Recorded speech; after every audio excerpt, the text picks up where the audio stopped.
Não, para quem já me segue aqui no YouTube e também no Instagram, espero que esteja claro que eu sou um louquinho dos livros. Isso já está evidente aqui em todo o material, no cenário, que é o meu escritório. Quer dizer, eu sou uma pessoa que vive internado aqui com seus livros. E era uma vez, alguns anos atrás, isso era, salvo engano, 30 de dezembro, 31 de dezembro de não lembro qual ano, 2016 ou 2017, e eu fiz uma busca esperando ali, antes de me arrumar para as festas de Ano Novo, uma busca por Francisco Campos na estante virtual. E eu pensei, enquanto eu espero aqui a minha família se arrumar, etc., organizar toda a festa de fim de ano, eu vou fazer uma última busca do que foi atualizado de livros sobre o Campos, de autoria dele, na estante. E eis que eu me deparo com um anúncio dizendo Francisco Campos, teses com TH. E eu fiquei assim, o Campos não tem um livro de teses, ele tem várias teses de concurso, mas um livro de 300 páginas escrito teses não existe. E aí eu me dei conta que estavam vendendo, na verdade, as 5 teses de concurso, e as 5 são raras, por R$ 100.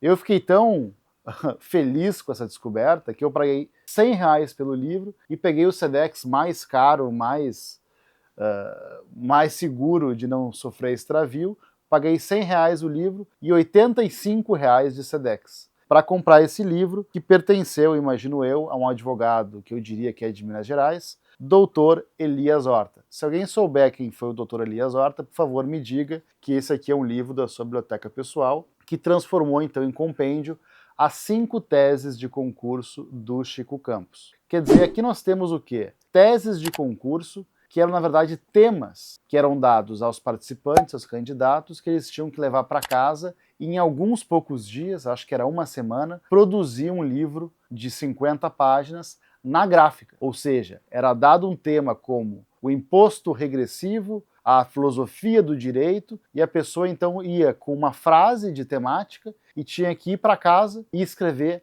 rapidamente, em alguns poucos dias, um livro à mão, transcrever e depois levar para virar então um pequeno brochura que era entregue à banca de concurso. E o Campos, então, ele faz 3 teses em 1916, num concurso que ele não entra na Faculdade de Direito de Minas, e depois 2 teses no concurso que ele efetivamente tem êxito e entra na faculdade, sobre temas muito diversos. Imposto regressivo, a questão do ânimos da posse, questões super técnicas de posse e propriedade, um texto muito interessante sobre as teorias malthusianistas no Brasil, textos de filosofia do direito e sobre a natureza jurídica na administração pública. Então temas, alguns mais duros, outros mais filosóficos, para mim o mais interessante sobre Malthus, sobre a questão do controle demográfico, que era uma questão muito importante no século XIX. Se hoje a gente tem a percepção de que a população vai declinar, sobretudo no Ocidente, que não se nascem mais crianças,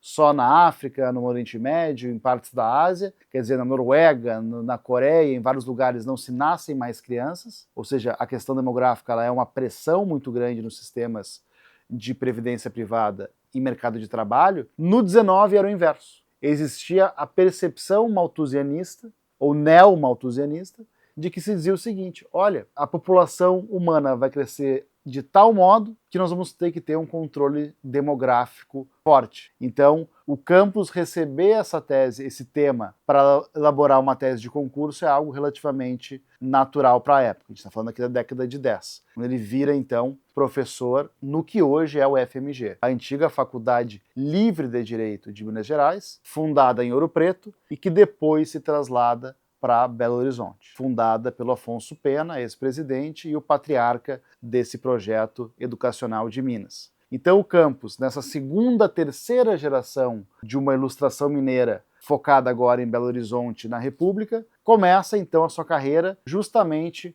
com essas teses, todas elas muito raras. Eu não lembro de um acervo brasileiro que tenha 5, tem algumas no Rio de Janeiro, algumas em Minas, e eu acho que no STF não tem nenhuma. Ou seja, encontrar isso aqui por um valor módico de R$ 100 é realmente um negócio, né, da China. Então, quando eu acho esse livro aqui, para mim foi uma satisfação pessoal, porque é um livro que eu buscava há um bom tempo, e é um livro que para mim é central para escrever uma história intelectual, uma biografia intelectual do Francisco Campos, que é uma questão que eu já busco desde a minha tese de doutorado, que foi escrita entre 16 e 19, agora estamos já em 25, e é o meu grande projeto pessoal dos próximos 3 anos, que é colocar uma biografia intelectual que fique de pé e que coloque uma varredura efetiva da produção intelectual do Campos, que é sempre um cara muito referido, mas muito pouco trabalhado. Então, alguém que trabalhou com Dom Quixote, trabalhou com muita literatura, muita filosofia, mas a verdade mesmo é que pouco se sabe da sua produção intelectual numa análise mais fina. Então, esses 5 livretos, essas 5 teses, são fundamentais para esse projeto, sobretudo para mapear a produção intelectual do jovem Chico Campos, aquele bacharel recém-formado buscando, né, um sentido profissional, um sentido na vida, e aqui as teses revelam vários detalhes em que trata de Kant, de Malthus, de questões fiscais. Então, cada livro tem alguns indicativos de como ele pensava e de como ele se expressava. Esse aqui é uma série que eu estou inaugurando, com algumas revelações de livros raros, que são meus xodós, que são livros que tem um pessoal apreço, e a ideia é contar uma história, então, a partir de alguns livrinhos raros, e trazer um pouco da textura da biblioteca, que eu já coloquei em alguns Reels, em alguns Stories do Instagram, mas que é sempre legal, então, aprofundar um pouco também de livros não comerciais que têm a sua própria história, a sua própria trajetória. Então imaginem um livro que está rolando desde 16, 18 até 2025, mais de 100 anos depois, até a gente conseguir então pôr as mãos neles e cuidar muito bem para eles viverem mais 100, 200 anos. Obrigado por seguir o canal, sigam aqui, em breve mais vídeos.